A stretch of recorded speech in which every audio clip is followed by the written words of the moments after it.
Spor öldürgüчкө айланып кеткенсиң. Жек көргөн кожоюнуңа кызмат кыла берем.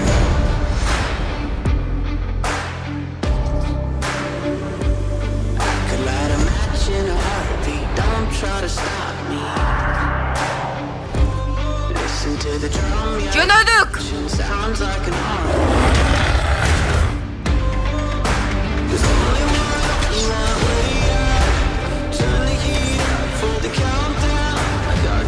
Acıdan küçülme. Maka karıştı nefsini alganım geldi.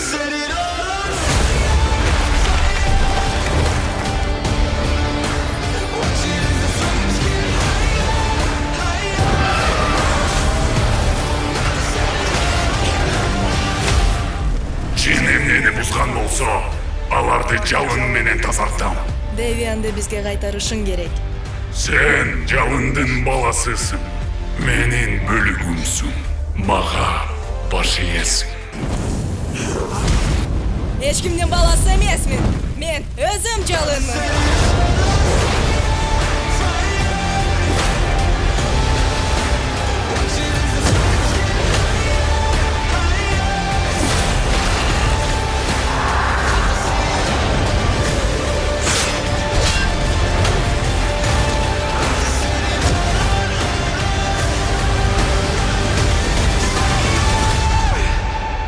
Ölgüдөй көп acıdı ağrılar.